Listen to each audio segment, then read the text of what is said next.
Hey everyone, welcome. It's Baron.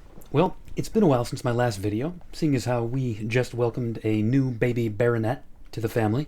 So I'm doing something a little different for this one, and just showing off a bit of a fun meme build before the next Path of Exile 1 League gets started. This is, in fact, a Path of Exile 1 build video. Normally, I would follow the release cycle a bit more strictly and do a Path of Exile 1 piece of content, do that stuff up until Path of Exile 2 content comes out, then flip back and do vice versa, do whichever one's active. And currently Path of Exile 2 is technically the most recent active content, but this was one build that I had intended to do way back when, before all that started, and I just ran out of time with all the other videos I wanted to put out, plus the real life stuff, like I said. Anyways, some of you may recall that I put out a poll on my channel a couple months back asking which meme build idea I should put together and actually try to make it work. And the winner turned out to be an AoE stacking, area of effect stacking, Hierophant. So let's get down to it and talk about how this character has gone. For starters, I'd like to tell you about how the build idea came about in the first place. I have described my build creation and brainstorming process in a couple of different places in videos, podcasts, but in brief, what I do is I usually bounce around the game and all the resources surrounding the game, looking at different individual pieces, individual game mechanics, until something just strikes me, something hooks me. Some central pillar that grabs my attention and says, hey, you could build around this. Sometimes it's going to be an Ascendancy node.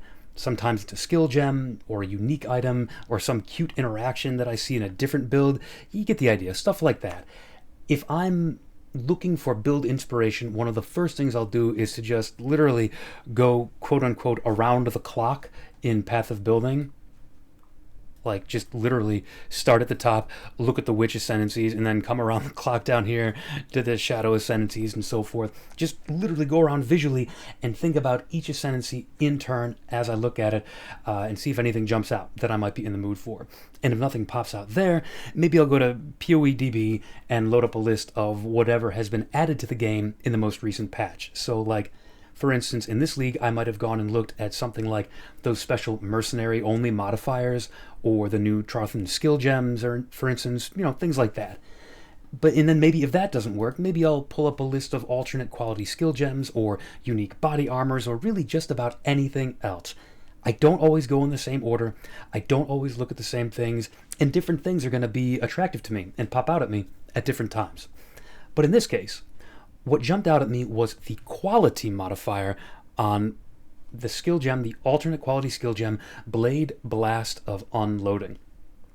So let's take a look at that here. Now, I've done a bunch of really only moderately successful Path of Building theory crafting around Blade Blast of Unloading because it's got a cool concept behind it. Remember that this is the version of Blade Blast that detonates stacks of the separate skill Blade Vortex, which that skill causes blades to be swirling around you. Detonating these vortex blades causes Blade Blast to deal more damage and have more AoE. So you cast Blade Vortex to gradually build up these stacks up to 10, a count of these blades that are spinning around you in a circle, and then you can cast Blade Blast of Unloading and cause them all to explode for big extra bonus damage and AoE. Now, this skill has been a bit of a holy grail for meme build ideas for me personally. I've just loved the idea of how much power you could get from fully stacking Blade Vortex first. You can get up to those 10 blades, and then boom, right? It just appealed to me. But of course, getting all those blades is not trivial. Under normal circumstances, unless you can find a way to build around this, you would have to stand still, holding down the button for Blade Vortex for some period of time. Depends on your cast speed, but certainly at least a half a second, maybe a second or two, and you have to build it up to get those 10 stacks before every single cast of Blade Blast of Unloading. And that's not ideal. So certainly, the moment I consider this gem during this round of build brainstorming, the usual happens, the same thing that happens every time that I look at this gem, and thoughts of automation swirled around in my brain, once again, just like they always do. How could I do this process automatically or semi-automatically? The neurons started firing, going through all the old standbys. Cast when damage taken, cast when stunned, Brand Recall, Katava's Thirst, Spellslinger, Asenath's Mark, Maloney's Mechanism, all these automation methods. The way my brain works as I'm doing this kind of brainstorming, I typically start as broad as humanly possible and consider anything I can think of, anything that even remotely comes to my mind to make a thing work. That some part of my brain says like, hey, could that work? I pull that in and I look at it. Then I only manually, kind of consciously rule things out for very specific reasons. I do this to make sure that I don't miss any viable possibilities. This process can wind up with me considering, at least for a half a second, possibilities that are silly and obviously can't work.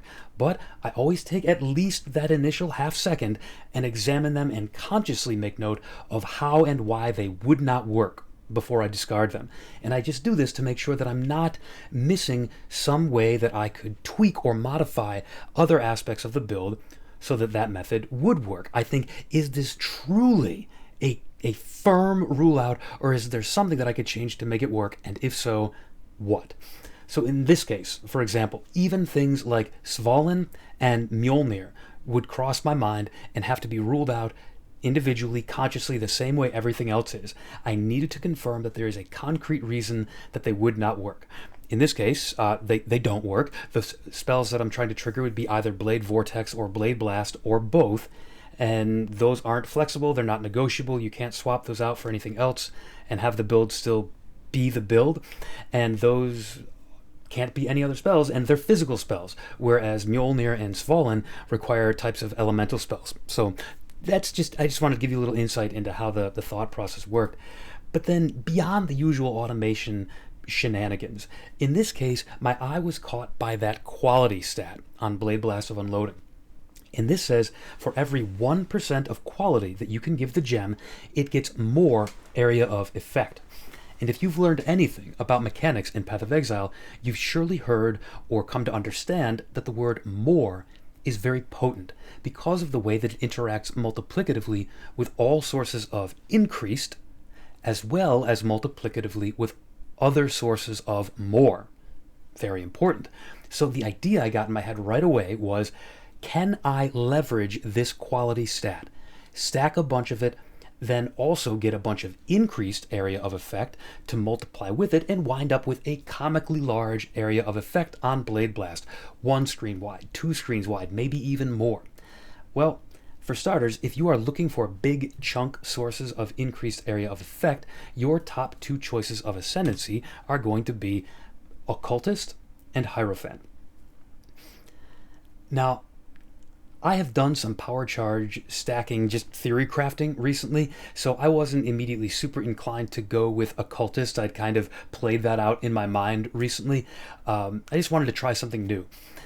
Also, as an aside, without putting mirrors and mirrors into power charge stacking, getting all that gear, the amount of increased area of effect that you can get is lower for Occultist compared to Hierophant. The Occultist can get maybe 60 or 70% without heavier investment, whereas the Hierophant can pretty easily get up to 100% increased area of effect if you lean into mana stacking, which the build will, using this Sanctuary of Thought, 1% increased area of effect per 50 unreserved maximum mana up to 100%. It's not much of a problem to reach that goal. So with mana stacking as its engine, Hierophant can do this, and this also allows me to put my money where my mouth is if I choose Hierophant.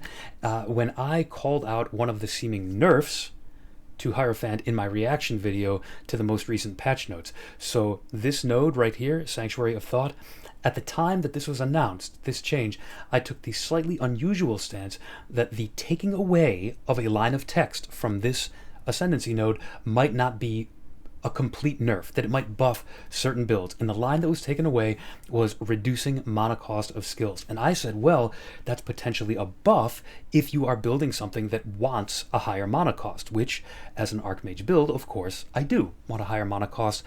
So I could put my money where my mouth is. Let's demonstrate that this is actually a good thing. And at this point, I had the basic sketch of the build in place. An area of effect stacking, quality stacking, mana stacking Hierophant, and having Blade Vortex and Blade Blast of Unloading as the central skills in the build. That automation problem, though, it started weighing heavily on my mind. what to do about that. Cast on crit? Well, cast on crit comes with the problem of needing 2 separate setups for a start, 2 different spells, and needing to balance the triggers of those setups so that I would be getting 1 blast for every 5 to 10 vortex casts.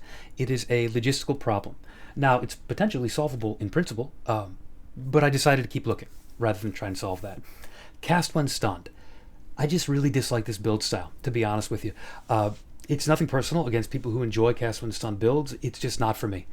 I like either true automation that can be done in hideout with no buttons, like ward loop, for example, or just skip the attempts at automation and let me be in control of my own casts. I don't like being at the whims of the enemy attack AI. It doesn't feel good to me personally.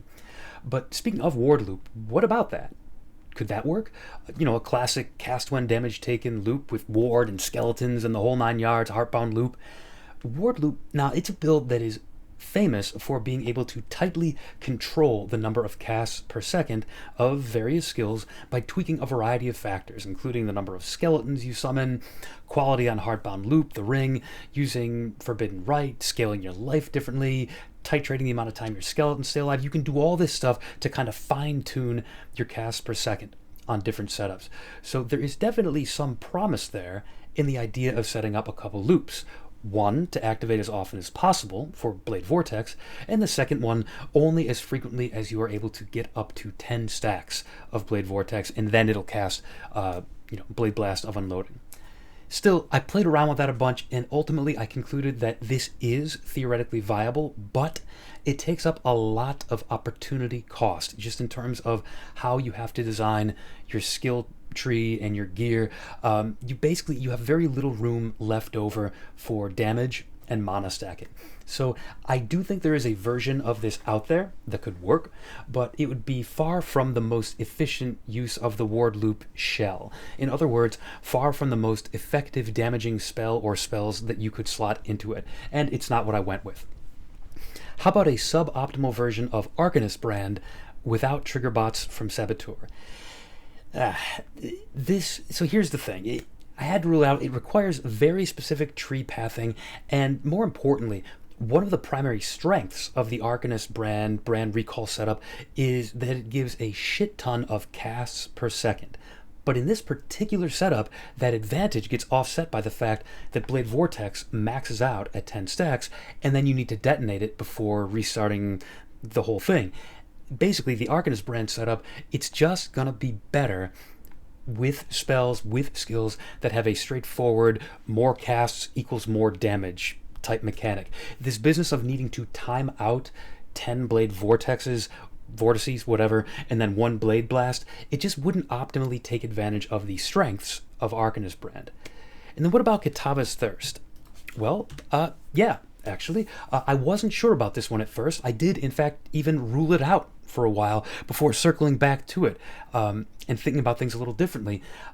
I've run a manual version of this build where it's a 2-button, I cast Vortex a couple times, then I cast Blade Blast, and I'm currently running a Kitava's Thirst version of the build. So remember, this Kitava's Thirst is a helmet that has a 50% chance to trigger any socketed spells whenever I spend 100 mana all at once.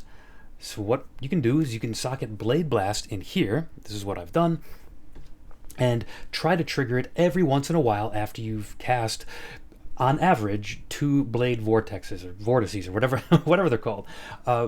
Now, arranging for Blade Vortex to cost more than 100 mana and meet the criteria for Kitava's Thirst, it's actually pretty straightforward with Archmage support, which I've got linked to both Blade Blast and Blade Vortex. And the thing is, since things like Spell Echo and Unleash with Blade Vortex in this setup, I'm using these to make sure that when I cast this, I can get 5+ stacks per cast as long as I time it right. And so it's actually pretty routine that you're going to get maximum stacks. It's a 50% chance to trigger. I hit Blade Vortex once, I get 5 or 6 stacks. I hit it again, I get another bunch of stacks, and on average, every other one will be the one that triggers. Yeah, sometimes you're going to trigger with only 5 or 6 blades, and sometimes you're going to go a couple extra Blade Vortexes casts of that before you get Blade Blast to go off, but on average, you'll be at the correct number of blades. Now you might ask, why not cast Blade Blast manually to have better control over that, and also, automate Blade Vortex so that I can get a 6-link on Blade Blast of Unloading rather than having it stuck in this 4-link helmet? And there's a couple of reasons I did not go with that setup. And first of all, Kitava's Thirst only activates 50% of the time, and I don't want multiple Blade Blasts per Blade Vortex. I don't want to be sitting there spamming Blade Blast trying to get Blade Vortex to go off. I want the reverse, multiple Blade Vortex casts per Blade Blast. But second, and arguably more importantly, all of those methods of summoning more than one blade per cast, they all explicitly outlaw the possibility of triggering the spell, like with Kitava's Thirst or Cast When Damage Taken or anything else. They demand, all these methods like Unleash and Spell Echo demand that you click the spell manually.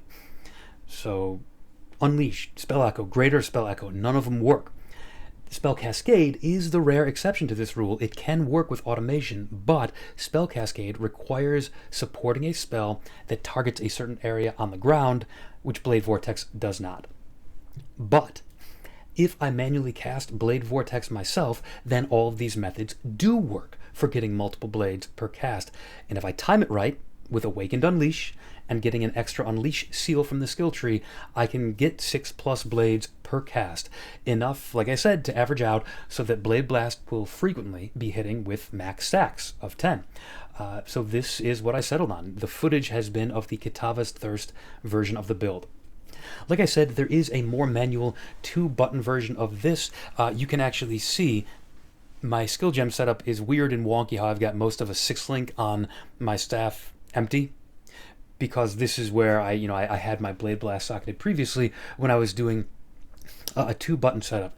Because here's the thing, I was so enamored by the idea of this AoE stacking meme nonsense, I was willing to give up a little bit of my usual personal requirements for ease of use on a build. Normally I want a very smooth, single button, maybe a couple buttons occasionally type build.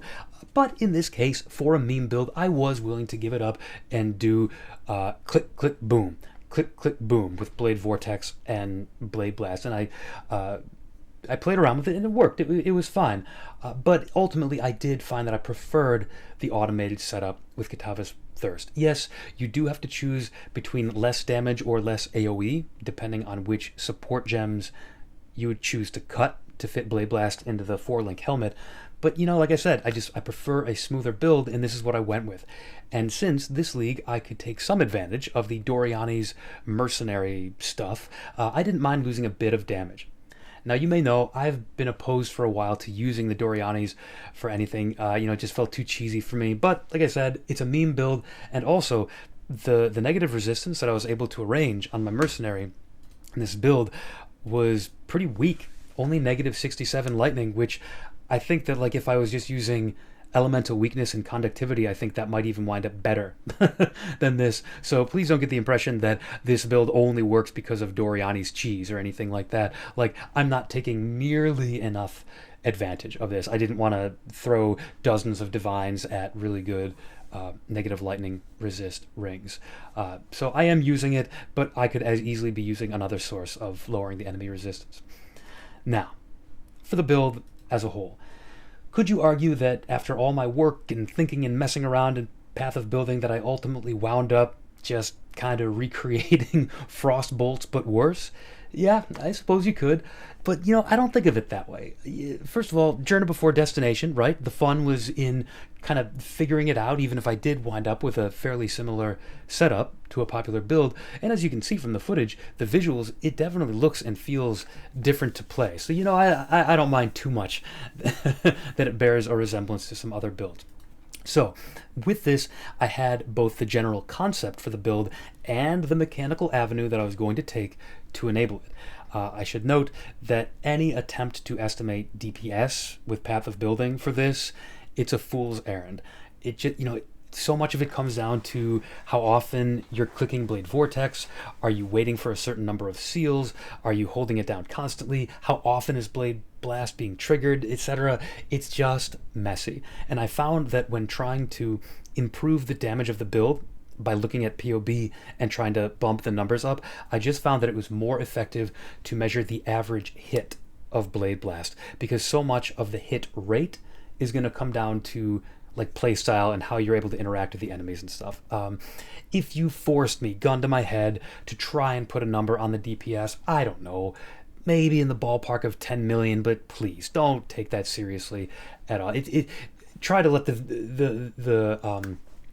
the showcase be your guide of like, all right, what does that kind of like feel like DPS wise? But let's talk about the specifics of how I enabled all this with the gems, with the gear, and with the skill tree. I think, as is often the case, there's a lot more nuance with gear than there is with the gems and the skill tree. So I want to start with gear. I think the gems and skill tree will make much more sense if we can do the equipment first. So what I usually like to do when I'm making a build is start by identifying my sort of rule outs or build arounds or limitations or whatever you want to call it. In short, those gear slots that I know are going to be taken up by something that is absolutely mandatory for the build, so I know in advance not to plan on getting any other important stats at that gear slot, like resistances or attributes. Now, right off the bat, as an end-of-league meme build, I was perfectly comfortable starting with Mage Blood and saying, yes, I'm going to have that as my belt slot, and I'm going to pick up a lot of stuff there, just making sure I don't have to worry too much about resistances, and it can also grab a bunch of defense and some other helpful ancillary stats. Would I normally make a build showcase that relies on Mage Blood to such a degree? Absolutely not, but hey, it's a meme build. What are you going to do?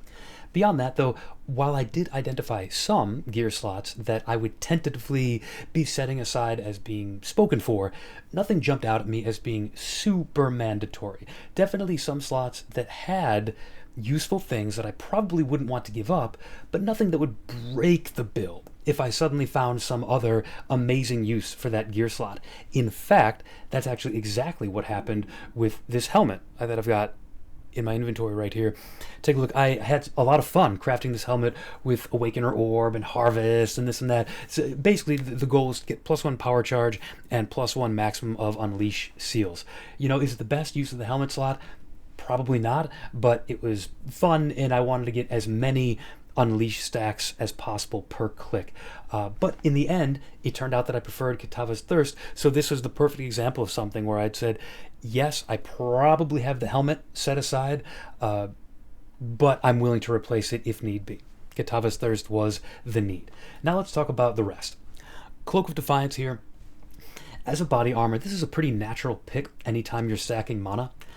Again, negotiable, like anything else. I can see arguments for other body armors, but the most compelling thing here is the line that says regenerate 1% of maximum mana per second.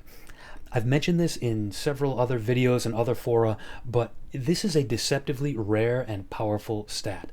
It may not be immediately apparent if you're not well-versed in mana mechanics, but this is a very distinct stat from both flat mana regen, like regenerate 50 or 70 or 100 mana per second, as well as being very different from mana regeneration rate.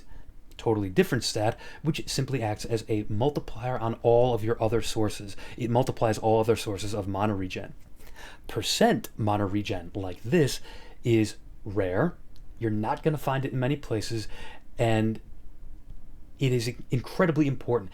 It's kind of like flat regen in that it is being multiplied by all your sources of mana regen rate, but of course, as the name implies, this is based on whatever your total mana pool is, and this is crucially important for the build. Whenever a build stacks mana, you will quickly find that the normal sources of flat mana regen become hilariously weak and basically useless. So like if I've got 6,000 mana and I'm spending 1,000 or more of it per second, picking up 20 flat mana regen per second, that's nothing. That's a drop in the bucket even after you multiply it with mana regen rate. So being able to start with a baseline like this that is tied to your mana pool's actual size is very important. It helps you keep up as you continue to scale your mana pool. You're not falling behind on your mana regen. The next item up was the staff. I do love playing off-meta builds and finding unusual combinations of synthesized modifiers that would be hundreds of divines if you had this modifier on the right base for a meta build, but will probably languish unsold on a lesser used base type like a staff. I originally intended to use an explodey base as my synthesis modifier. I just couldn't find one on the market on the exact day that I happened to be doing the crafting for the build, and it wasn't that important to me. I can get my explodey from Orias End, the flask. But I still went with a very good synthesized base that had a big chunk of chance to deal double damage, as well as some increased spell damage, both very good. I won't bore you with the exact crafting process, but the broad strokes of what I did to it. Throw some fossils at it until I get +3 fizz spells and some other good mods. Do a little multi-mod harvest rerolling, and then finish with multi-mod with spell damage and critical strike chance and mana regeneration rate. There are plenty of other good combinations of mods. This is what I went with. As it stands, the staff is good enough for damage, and that's good enough for me. There are a variety of reasons that I went with a staff at all, instead of a more traditional spellcaster weapon setup. Staves are not particularly strong or popular right now, but it does open up a second 6-link if I need it for the manual cast version. That was the case when I decided to go with the staff. I was still doing the manual version, but it also gives some interesting passive tree nodes that I'll discuss more when I get to that section. And then, of course, I also guessed correctly that going with a staff would make it easier for me to find those potent synthesized modifiers at a reasonable price, because not many people are using staves. And then the last sort of not mandatory but kind of a no-brainer type item was Ashes of the Stars for my amulet. +1 skills and a bunch of quality. Quality gives me area of effect on Blade Blast, and it gives hit rate for Blade Vortex for those moments in between Blade Blasts I can hit enemies more often. So that's good. And honestly, the rest of the items, I'm getting some Fizz to Lightning conversion on my gloves to take advantage of the gem levels more because I'm scaling lightning damage due to Archmage. That's fine, but a lot of this is just life, mana, energy shield, resistances. Like, you know, mana regen rate wherever I can pick it up.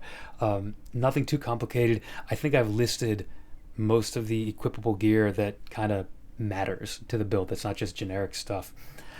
So let's take a look at the skill tree, which has some of my other items on it, like jewels, and then we can wrap up with the gems. Let's talk Ascendancy first. So let's see. Primarily, I chose Hierophant because of that area of effect, but of course the offense and defense that it provides, those are nothing to sneeze at either. I don't exactly have a recommended order that I took these Ascendancy nodes in because I did not level as this build. I actually leveled it as a classic deck stacking, Hollow Palm, Smite, Call of the Void type build, and then I respect over to this around level like 70 or 80. In no particular order, I took Conviction of Power for constant power and endurance charges, Arcane Blessing for more spell damage, Divine Guidance for mana, and then additional Mind over Matter effect and Transfiguration of Mind, which gives me increased damage per mana, and then Sanctuary of Thought, mana as extra energy shield, area of effect per unreserved mana, and mana regen. Again, this is another one of those rare sources of percent mana regen, so very potent. The main passive tree only has a few quirks worth calling out.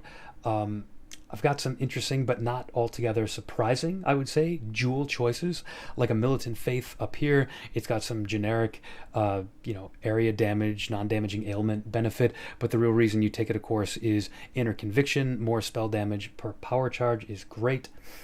I use minimum power charges and maximum power charges together to constantly have 5, so this is at least 15% more spell damage. It's a nice little multiplier. I've got Forbidden Flesh and Flame to take Righteous Providence to give a big chunk of crit chance. There's so many things that you could do with this. You know, there's so many good Guardian, Inquisitor, and Hierophant nodes that you can use Forbidden Flesh and Flame for. I've got a Watcher's Eye with Mana Before Life affected by Clarity. ES per enemy hit while affected by discipline, and then if I was using Grace, which I'm not, it's got suppress on it. I took this for the top 2 modifiers. Mana before life when affected by clarity, energy shield per enemy hit when affected by discipline. Other things of note on the tree, I did choose a staff, which means I get to take advantage of things like Serpent Stance, Global Crit Chance, and Multiplier while wielding a staff, a lot of block while wielding a staff all over the tree. I took 3 of the masteries, Recover Life when blocking attack damage, Recover Energy Shield when blocking spell damage. I took the 3% increased maximum life per red socket on equipped staff, increased mana per blue socket. I should recolor my staff now that I'm not using it for Blade Blast anymore, but you get the idea. And then the big one, of course, is 30% increased defenses, which applies for me to both armor and energy shield, and I guess a little bit of evasion I get from Cloak of Defiance. Also taking advantage of counterweight, another big chunk of crit chance and multi while wielding a staff. Whirling Barrier, I don't need the power charge on block, but chance to block, attack, and spell damage is really nice. I wind up being with no glancing blows. Let's scroll down. Chance to block attack is 25, which is only fine. Chance to block spell is 44, which is pretty decent for not investing a ton into it. Let's see, what else to talk about? Honestly, beyond that stuff, the rest of the tree is kind of standard pathing, really. Enigmatic Dance, that's more staff stuff right there. There's nothing too complicated here. I'm taking the path of least resistance to get to the stuff that I need. I guess I can call out down here, this is a pretty standard setup of using Unnatural Instinct, which allocates a bunch of small passives. All the ones that are not allocated are considered to be allocated, and then I match it up with a Light of Meaning Jewel. Now, the specific Light of Meaning that I chose, the mana one, is a little unorthodox. People normally go with, I think, Chaos and Energy Shield and stuff like that for their Light of Meaning Jewel, but I'm just mana stacking, so I went with this. And then the Unnatural Instinct is also giving me flat mana, increased mana, area of effect. Like this, it's all very good stuff. So let's see. No, I think other than that, yeah, the tree is giving me life, mana regen. A little bit of Energy Shield here. But this is also giving me mana. So, no, it's, I don't think the tree is too complicated. I took Scintillating Idea is a great Archmage Cluster Jewel notable. Percent increased mana and damage penetrates lightning resistance. Remember that penetration does work with lowered resistances. Now, the lower you get the resistances, the more diminishing the returns there is for this, but I'm not lowering the resistance by that much, so this is still very good for me, and widespread destruction for AoE and elemental damage. Anyways, I think that'll do it for the tree. Let's talk gem links. With Blade Blast, I did go for memes over damage. I took Enhance to up the quality. Ha! This is only a level 2 Enhance. I should be using a level 4. What am I doing? That'd be even better AoE. How embarrassing that I showed that. And then Awakened increased area of effect. You could easily take these out and have 2 damage gems instead. Really, the damage is being carried by Archmage. Simple as that on Blade Blast of Unloading. Archmage is also in the Blade Vortex setup. Where do I have that? Down here, just to make sure that it's not doing negligible damage. But Blade Vortex, really what I'm focusing on here is Spell Echo, Awakened Unleash, and more duration to make sure that I'm getting a lot of blades per click and that those blades stay up for a little while in case my Blade Blast does not go off, on time, according to the average 50%. Let's see. Yeah, and then I've just got Culling Strike because I'm hitting enemies a bunch of times per second, and that's a reasonable way to do 10% more damage, basically. Yeah. What else is there to say about that? Yeah, Blade Vortex isn't contributing a ton to my damage, but it's killing trash mobs as I run by, and combined with a source of Explodey, whether that's from your staff or the flask, that's pretty good as a start. And then, a Blade Blast will typically be required for those tougher enemies. What else? I've got an Arcane Cloak set up with automation and more duration in my gloves. Arcane Cloak, very standard stuff for Archmage. Not my favorite mechanic in the world. I don't love cycling buffs, but this is one of those ones that's just so mathematically good, and I don't feel like doing it manually that I succumbed, to temptation, and I put it on automation. You could easily have this as a secondary mouse button. You could have it as your middle mouse click or a space bar or something, and just cast it every once in a while when you need a boost. I have it on automation, doesn't really matter. Let's see. I've got Clarity linked to Arrogance, so that Clarity is not reserving any of my precious mana, and I'm getting the effects from the Watcher's Eye from it. I have got Discipline linked to Eternal Blessing. Now, mainly, this is a defensive choice, right? And a lot of the reason that I take it is for that Watcher's Eye that gives energy shield on hit. My Blade Vortex, at least in tightly packed, dense packed enemy situations, Blade Vortex is hitting a lot, so this is a very good amount of recovery in tightly packed situations. Not as good in like a bossing scenario or when there's only a couple of very tough enemies around, like when you've cleared the rest of a pack, except for a couple of really chunky rares that are hitting you hard. Not as good then, but you're at least getting the flat energy shield from Discipline. There's an argument to be made for swapping your Eternal Blessing setup for like Zealotry or Wrath or something like that. I didn't, but you could. Now, I happen to be getting Wrath from my Mercenary. And again, to be clear, my Mercenary is not giving me as much from Doriani's shenanigans as you might expect, so please don't think that the build is like relying on that too much. But he is giving Wrath. So if you were feeling brave and wanted to try this build in a different league, maybe you would want to use Wrath for your Eternal Blessing support. I don't know. Yeah, a lot of options there. Anything else to mention? No, I mean, other than, the boots, I'm doing chance to avoid being shocked to work with a Storm Shroud. You could be getting, I've got it on a flask instead, so I could get better boots if I wanted. Anyways, other than that, not much to say about the setup of the build. So to finish it out, how does it feel? Well, it feels fine. Nothing to make me go like, oh my god, I thought it was a meme build, but it's really a diamond in the rough kind of a thing. No, I mean, like, it's for sure a meme build. There's no getting around that. Don't get me wrong, it is satisfying to see those big screen wide and beyond explosions, but this is never going to be a truly competitive build, not in this format, not doing it like this. This is just something that was fun to experiment with. It was fun to make something kind of from scratch. I think the thing I was most surprised by was that kind of relative squishiness in single target situations. Yeah, the energy shield on hit from Watcher's Eye can give you recovery in tightly packed scenarios, but you need to be careful in bossing scenarios, or you can take some chunky hits. I really thought that being able to split the damage between 3 sources, energy shield, life, and mana, would make me a little tankier than I am. I'm not weak, I'm not squishy by any means, but, I have to be careful, put it that way. The damage is fine. The survivability is fine. The recovery is fine. Nothing like what you would get on Trickster or Inquisitor, for example, who have great energy shield recovery. But this was good.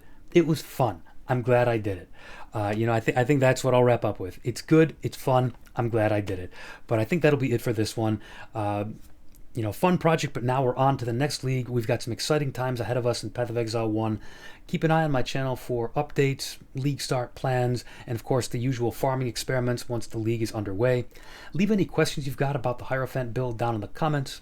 Thank you so much for tuning in, and take it easy.